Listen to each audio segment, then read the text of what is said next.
Today I come to that part of Christian morals where they differ most sharply from all other morals. There is one vice of which no man in the world is free, which everyone in the world loathes when he sees it in someone else, and of which hardly any people except Christians ever imagine that they are guilty themselves. I have heard people admit that they are bad-tempered, or that they cannot keep their heads about gyrus or drink, or even that they are cowards. I do not think I have ever heard anyone who was not a Christian accuse himself of this vice. And at the same time, I have very seldom met anyone who was not a Christian who showed the slightest mercy to it in others.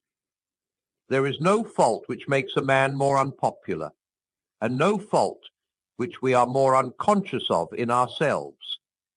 And the more we have it ourselves, the more we dislike it in others. The vice I'm talking of is pride or self-conceit, and the virtue opposite to it in Christian morals is called humility. You may remember when I was talking about sexual morality, I warned you that the center of Christian morals did not lie there. Well, now we have come to the center. According to Christian teachers, the essential vice, the utmost evil, is pride. Unchastity, anger, greed, drunkenness, and all that are mere flea bites in comparison. It was through pride that the devil became the devil. Pride leads to every other vice. It is the complete anti-God state of mind. Does this seem to you exaggerated? If so, think it over. I pointed out a moment ago that the more pride one had, the more one disliked pride in others. In fact, if you want to find out how proud you are, the easiest way is to ask yourself, how much do I dislike it when other people snub me, or refuse to take any notice of me, or shove their oar in, or patronize me, or show off? The point is that each person's pride is in competition with everyone else's pride.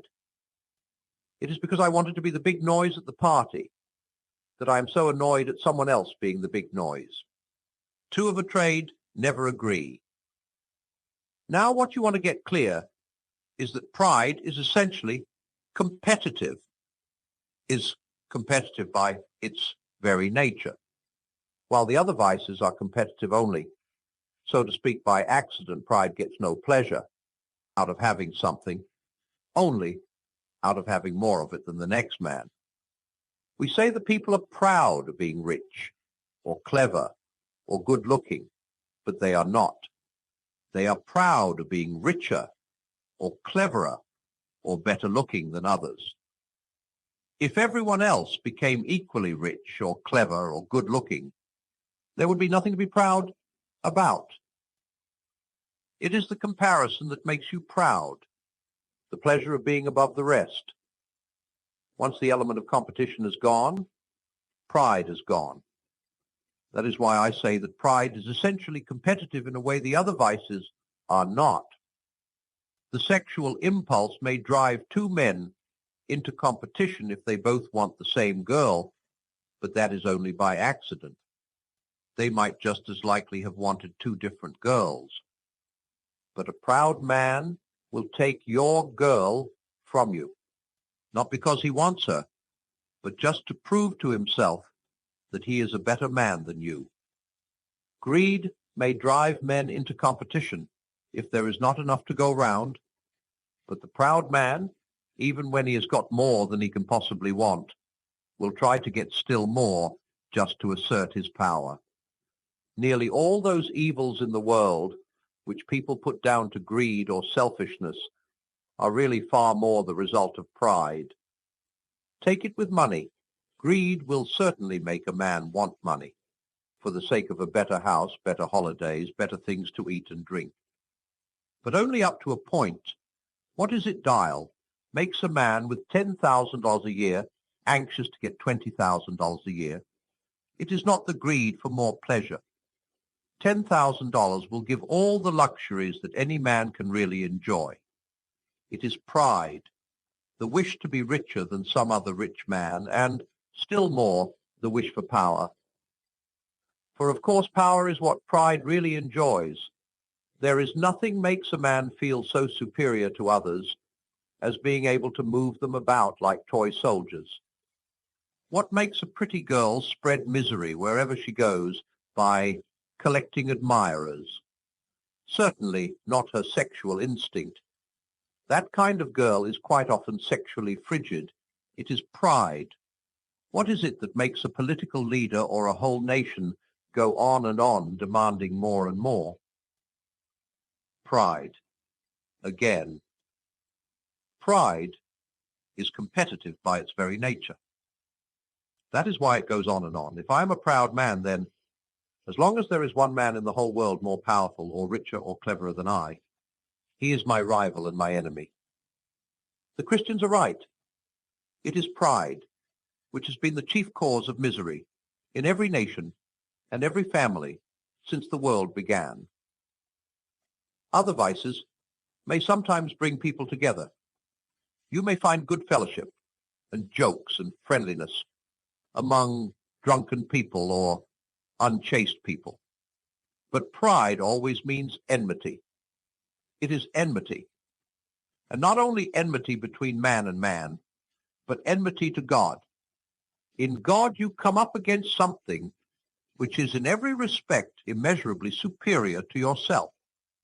Unless you know God as that, and therefore know yourself as nothing in comparison, you do not know God at all. As long as you are proud, you cannot know God. A proud man is always looking down on things and people. And of course, as long as you are looking down, you cannot see something that is above you. That raises a terrible question. How is it that people who are quite obviously eaten up with pride can say they believe in God and appear to themselves very religious? I'm afraid it means they are worshiping an imaginary God. They theoretically admit themselves to be nothing in the presence of this phantom God, but are really all the time imagining how he approves of them and thinks them far better than ordinary people. That is, they pay a penny worth of imaginary humility to him and get out of it a pound's worth of pride towards their fellow men. I suppose it was of those people Christ was thinking when he said that some would preach about him and cast out devils in his name, only to be told at the end of the world that he had never known them. And any of us may at any moment be in this death trap. Luckily, we have a test. Whenever we find that our religious life is making us feel that we are good, above all, that we are better than someone else, I think we may be sure that we are being acted on, not by God, but by the devil. The real test of being in the presence of God is that you either forget about yourself altogether or see yourself as a small, dirty object. It is better to forget about yourself altogether. It is a terrible thing that the worst of all the vices can smuggy itself into the very center of our religious life. But you can see why. The other and less bad vices come from the devil working on us through our animal nature. But this does not come through our animal nature at all. It comes direct from hell. It is purely spiritual. Consequently, it is far more subtle and deadly. For the same reason, pride can often be used to beat down the simpler vices. Teachers, in fact, often appeal to a boy's pride, or, as they call it, his self-respect, to make him behave decently. Many a man has overcome cowardice or lust or ill temper by learning to think that they are beneath his dignity.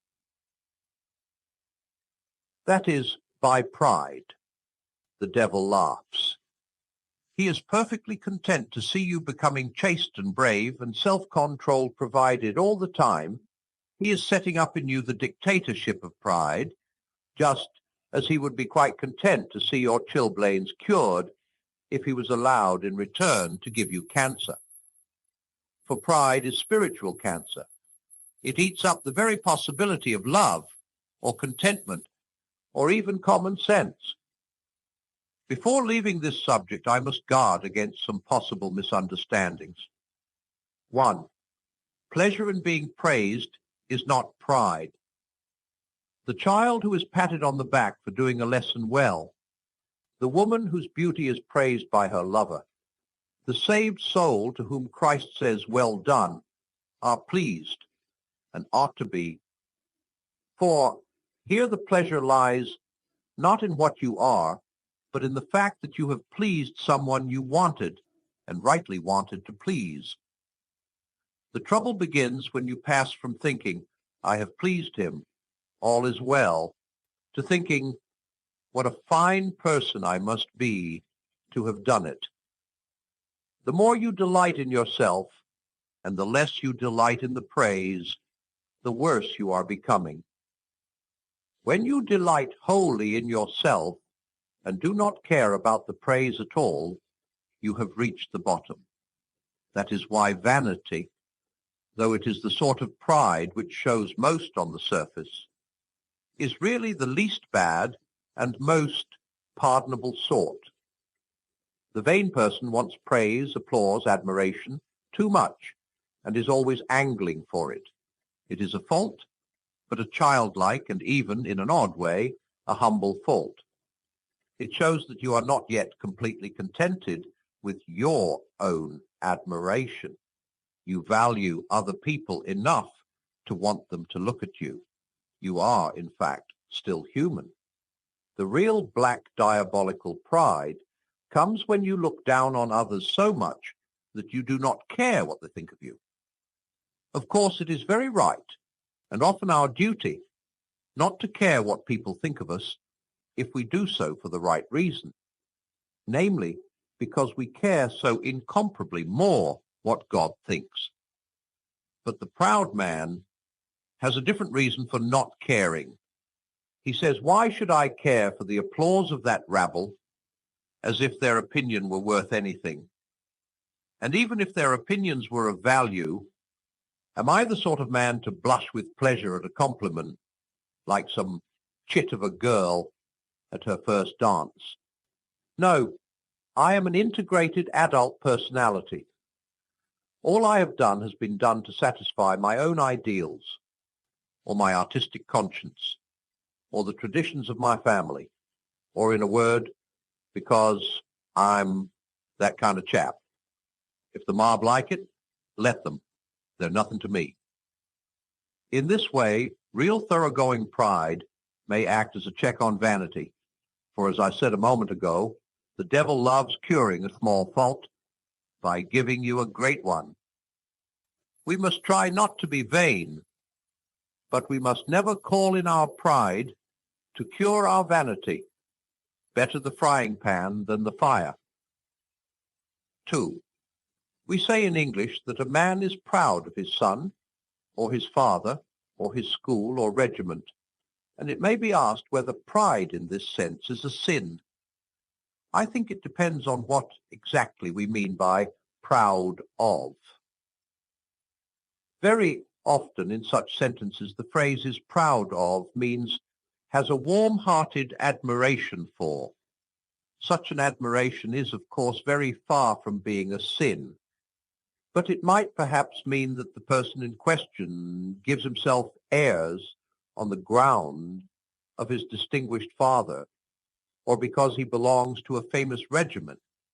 This would clearly be a fault, but even then, it would be better than being proud simply of himself. To love and admire anything outside yourself is to take one step away from utter spiritual ruin. Though we shall not be well so long as we love and admire anything more than we love and admire God. 3, we must not think pride is something God forbids because he is offended at it, or that humility is something he demands as due to his own dignity, as if God himself was proud. He is not in the least worried about his dignity. The point is, he wants you to know him, wants to give you himself.